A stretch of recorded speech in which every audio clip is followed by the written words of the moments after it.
welcome back to Small Talk, and we are studying Hebrews together.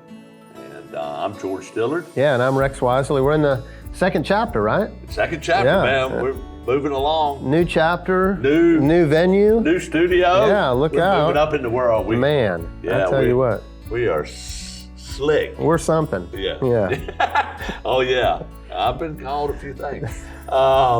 So, speaking of, the use of language, it's really important that we understand a couple of things. In verse 9 of chapter 2 in Hebrews, it says, "But we see Jesus, who was made a little bit lower than the angels, now crowned with glory and honor because he suffered death, so that by the grace of God he might taste death for everyone." You know, that phrase there, Rex, a little bit lower than the angels, confuses a lot of people. It really does. I mean, because we don't think of Jesus kind of in that hierarchy, if you will, or in that placement, perhaps. Right. Yeah. And the thing is, the language that is used here and the way that the language is used, it's not it's not what we think when it says in our English versions a little bit lower. What it means is a different level or a different type of existence. In other words, he separated himself from the spiritual realm and took on the physical realm, and it's different. And there's different ways of handling things and dealing with things, and so it goes along with that passage of scripture that I constantly am referring to in Philippians 2, where it says he emptied himself. Mm-hmm. Yeah. So you think that the emptied himself is really referencing kind of what made this distinction that they're talking about here? I think so. I mean, does it make sense to you? It does. It certainly does.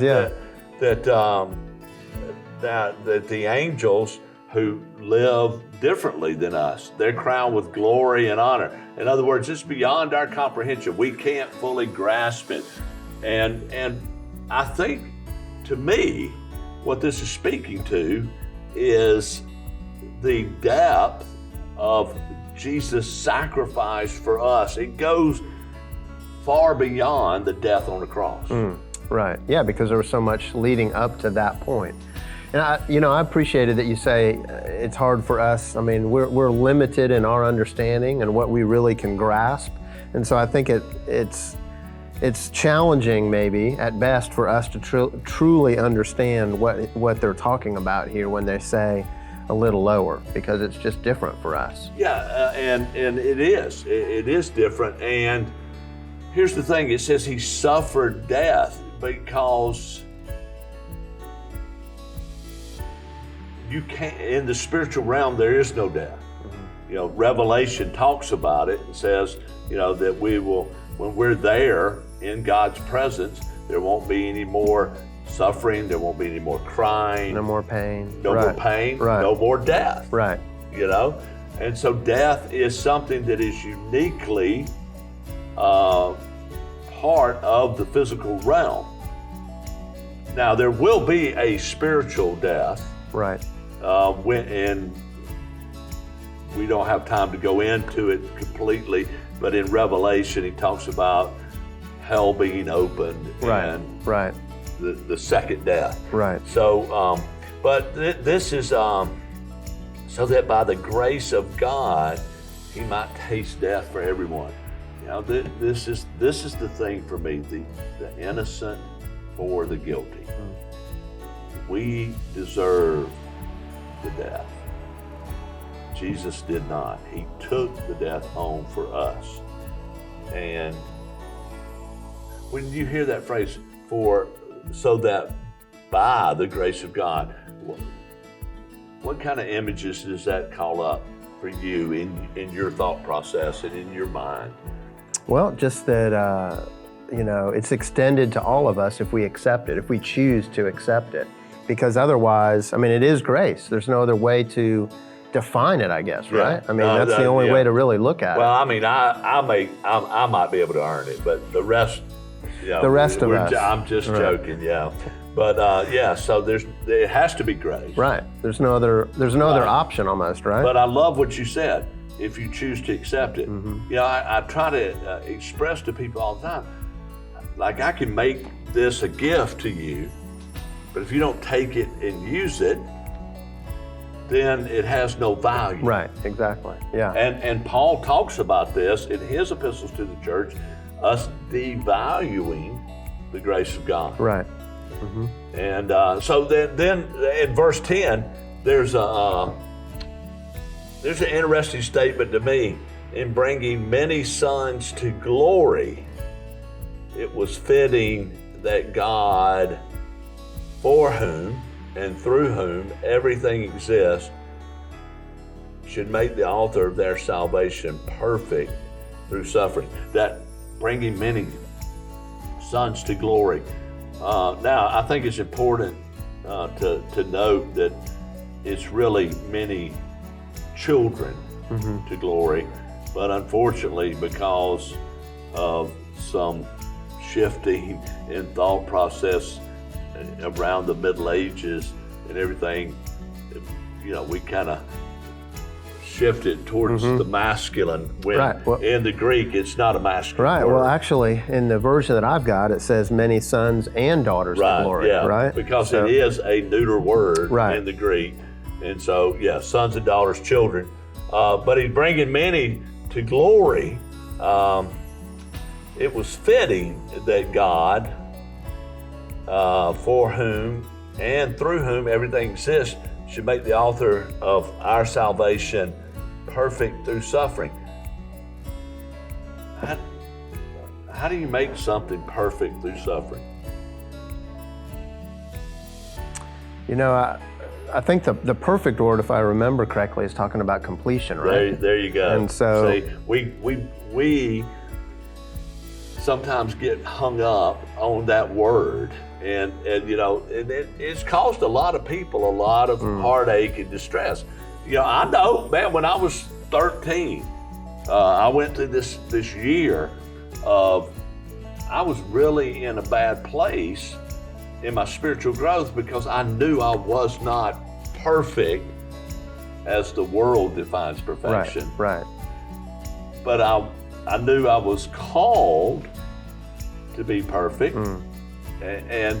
And so, man, I was struggling. I don't know. You ever experienced anything like that? Yeah, because there's a difference between those two. Right. And you're in the gap a little bit, right? I'm way in the gap. I'm like to the left. Here's the gap. I'm over here to the left. Yeah. So.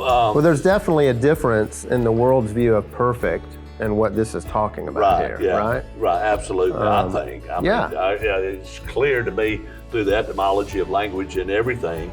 And the context, and we've talked a lot about the context. So he's complete in what he offers us. Right. There's no need for anything else. Well, I think there's a sense too that in the completeness that's why he came here. And so, like when he suffered, with a life that he gave up for us, that's why he was here. That's the completeness. That's the reason that he was here. And so the interesting thing that I really like too is the second part of verse 10 there, where it says, it was fitting that God, for whom and through whom everything exists. It reminds me of the Romans 11 passage that talks about for him, through him, and to him is everything. Yeah. Right? Yeah, that is such a cool passage. I encourage everybody who is watching along with us, maybe to commit that Romans 11 passage